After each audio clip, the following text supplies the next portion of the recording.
American Hotel and Lodging Association. To date, the shutdown has resulted in an estimated $650 million in lost economic impact from hotel stays.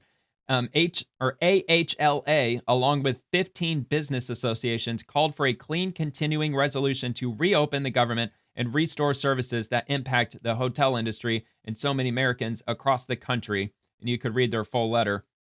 So yeah, the American Hotel and Lodging Association. I mean, I'm not familiar with them. I'm assuming that they're a legit organization. This comes from Business Roundtable. BRT joined a broad cross-section of business associations in urging Congress to swiftly pass a clean continuing resolution to reopen the federal government. The full statement and list of organizations. So I'll have a quick look at that. So let's see. All right, so yeah, it's pretty short. So the list of organizations, it's at the bottom, so I'll read it.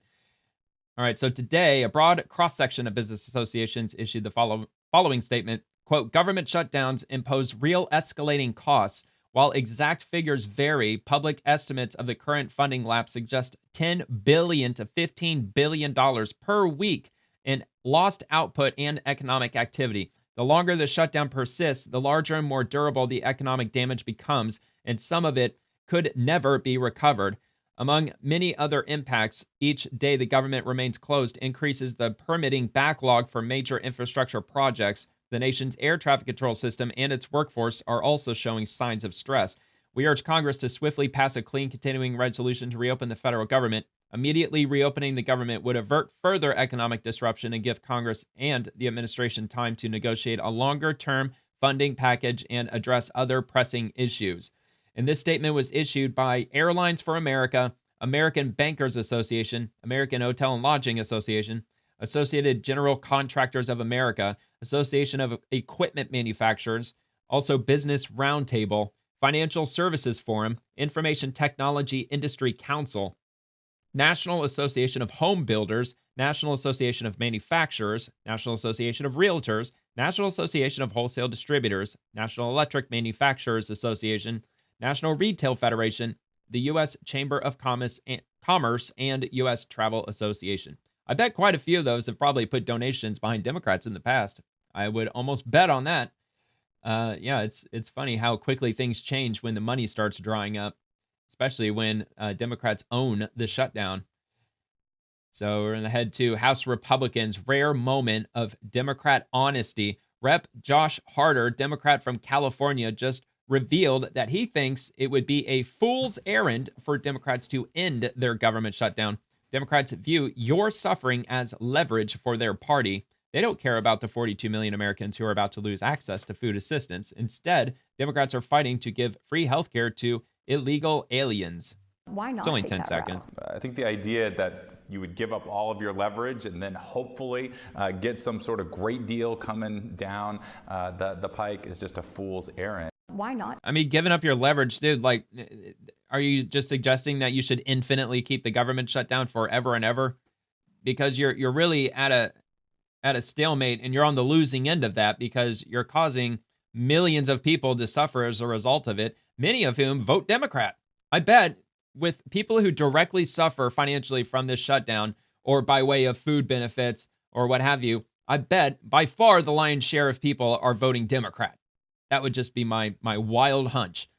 So from Mario Diaz-Balart, 5 ways the Democrat shutdown is hurting Americans. Number 1, 40 million could lose SNAP. Number 2, 1 million service members miss their paychecks. Number 3, 6 million people are losing heat this winter. I'm not sure where he's getting that from. I mean, I'd push back against that unless he's got, a source on that. Number 4, thousands of federal workers unpaid. Number 5, air traffic controllers will miss their first paycheck. So does he have anything in the follow-up? Probably not. Yeah, actually, he looks like he might. Every day the shutdown continues, real Americans suffer. From the BBC. Why from the BBC? 5 ways U.S. government shutdown is hurting and why it's about to get worse. So we've got, all right, so I'll just read the intro here and then maybe go through each section.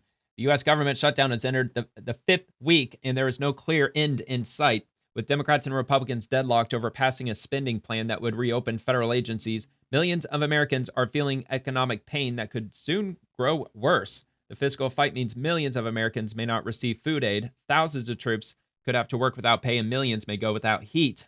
Here's how the shutdown has affected everyday people. Food assistance, which we're very well aware of, so I could pretty much skip past the food assistance part. Military pay, we're pretty well acquainted with that at this point.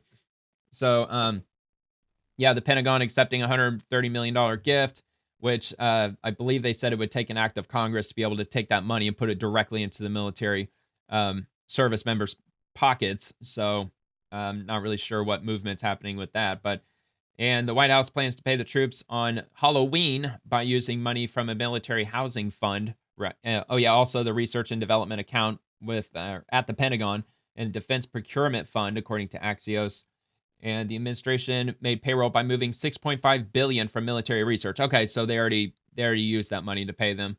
And 160 families told National Military Family Association that they've been underpaid during the shutdown, some by hundreds and others by thousands. And here's the heat. Around 6 million Americans use a federal assistance initiative called the Low Income Home Energy Assistance Program, or LIHEAP, for help paying utility bills. The government usually sends LIHEAP funds directly to utility companies in mid-November. The temperature is already dropping in northern areas. I mean, it's even dropping. Look, I live in St. Petersburg, Florida, and our high today, at least in my house, was 71 degrees, which pretty chilly for us this time of year. And yeah, so I can only imagine. I'm sure the whole country is much colder than it is here. But our average temperature right now is like 85, 86 degrees. So yeah, it looks like winter's coming early. The temperature is already dropping where Americans heat their homes with propane, electric, and natural gas. Many states bar natural gas and electric companies from cutting off service to people who do not pay their bills, but those rules do not apply to propane or heating oil. Experts say thousands could face deadly conditions unless the government reopens or the government finds another resolution, such as a nationwide moratorium on cutting off heat in the shutdown. Yeah, dude, it's gonna start stretching out all over the place.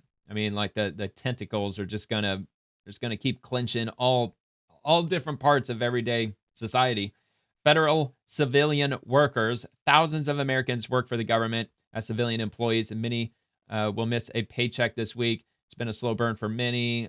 Some civilian employees were able to get a week or two of compensation, while others haven't seen a dollar since last month or the beginning of this month. Among those going without pay beginning this week are congressional aides on Capitol Hill, food banks, food pantries across the U.S. They've seen an increase in the number of federal workers asking for help, which is crazy. If the shutdown continues until the 1st of December, some 4.5 million paychecks will be withheld from federal civilian employees, making for about $21 billion in missed wages, according to the Bipartisan Policy Center. Furloughed employees are typically paid after shutdowns end, and Trump has threatened to withhold pay and is currently trying to fire thousands of workers, which is being challenged in court. Okay, so I was going to say, I was wondering where the movement was on that, because that was, I don't know if I called it an ace up his sleeve, but Trump was talking about unleashing the oh shit, what was his name? Was it Russ Vought? I think it was Russ Vought. He called him the Grim Reaper of the federal government, or the Darth Vader of the federal government, because he's got like this enormous list of federal employees that I guess he wants to just permanently lay off to try to downsize the government. Air traffic controllers, thousands of air traffic controllers missed their first paychecks this week, which we're pretty well aware of that if you've been listening to my show daily. I've been on top of that pretty much all week.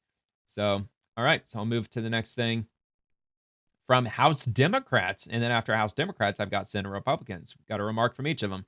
SNAP benefits will soon run out.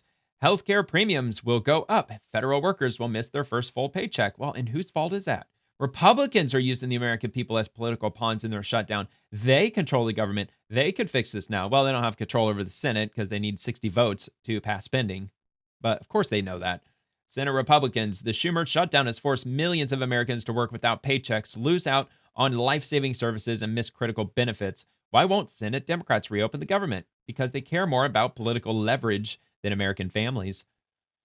And this comes from John Kennedy. We're not asking our Democratic colleagues to sell a kidney. We're just asking to reopen the government. I voted to fund the government 13 times now, but Senator Schumer is keeping it shut down until we spend $1.5 trillion more and gut the one big, beautiful bill. We're not asking our Democratic colleagues to sell a kidney. All we're saying is we don't want anything. We just want to open up government so we can negotiate a budget. And Senator Schumer has said, well, I'll only open it up if you give us $1.5 trillion and gut the one big beautiful bill like a fish. Well, you know, Stuart, I'm not Bambi's baby brother. I'm not going to vote for that. I don't know any Republicans going to vote for that. Bambi's baby brother. The Democrats have a decision to make. We're going to just stay shut down. I hate to see it. People are being hurt. But look, I voted yes to open it up 13 times. I would say he did his part. All of us have. I can't make Senator Schumer and my Democratic friends, I can't make them do it. They're looking foolish. I mean, I'm sure Jesus loves them, but to the American people, they're looking like idiots, in my opinion. Yeah, it's only, like I said, man, I've said it so many times at this point. It's just going to keep getting worse for Democrats. Once it starts affecting people's like direct paychecks, it's already affecting millions of people. All right, Senator James Lankford. Even the Washington Post is urging Democrats to end the shutdown, which I believe was basically a comment on what I already tried to open up, possibly. But keeping the government open should be separated from policy disputes about how to spend taxpayer money. It is wrong that Democrats have held the government hostage for a month in hopes of extending costly Obamacare subsidies. I can't believe I'm saying this, but I agree with the Washington Post. Let's end the political games and open the government. So, yeah, that's got to be the same one. Snap elections, food stamps. Where was that? Let me just take a look. Okay. Yeah, it is. It's the same article. So, no point in linking it twice. So, this comes from Senate Republicans. High healthcare costs? Thank a Democrat. So, this is from Chuck Schumer. Let's see. From way back in 2009. Good grief. Christmas Day of 2009. Who would have thought that we could finally get a handle on healthcare costs? And then from Dick Durbin, also in 2009, our effort is to make health insurance more affordable for individuals and small businesses.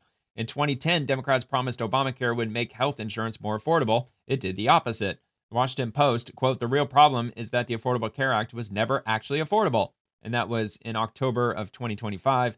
And from Paragon Health Institute, premiums for individual market coverage soared. Deductibles also skyrocketed. That was March 3rd of 22. In 2021 and 22, Democrats passed Biden's COVID bonuses to make up for those rising costs. The problem, costs kept rising along with waste and fraud.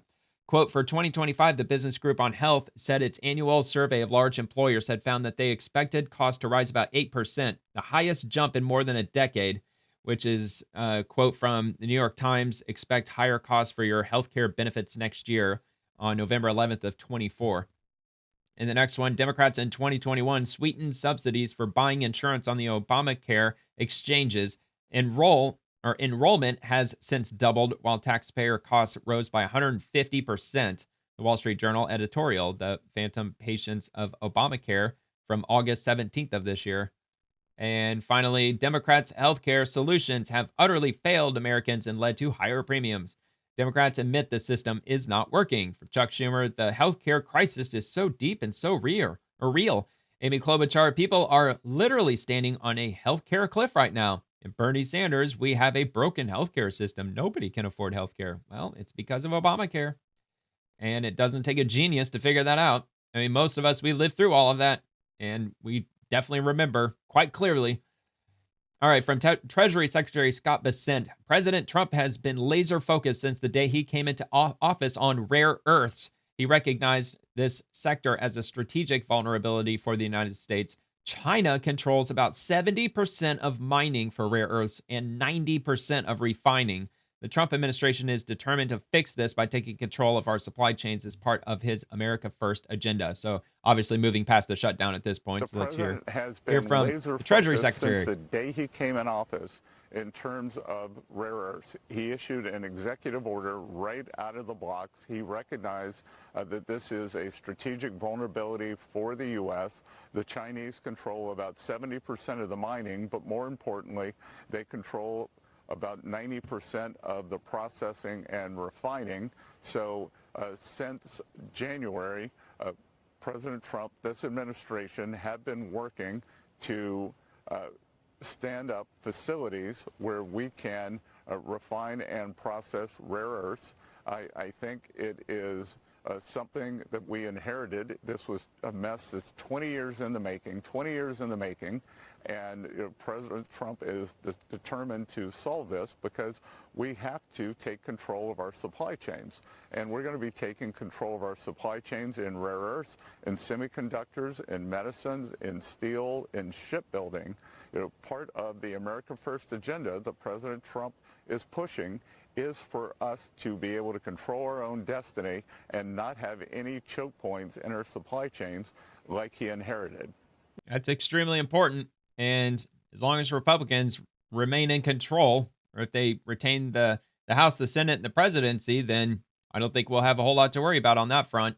But if Democrats take back over, you can only imagine what they're going to do with everything Trump built. If you enjoyed the video, I hope you take a quick second to give it a like and subscribe to the channel. And check out The Swamp, which drops Monday through Friday at 11 p.m. Eastern, covering the daily happenings inside the federal machine. Thank you very much for watching.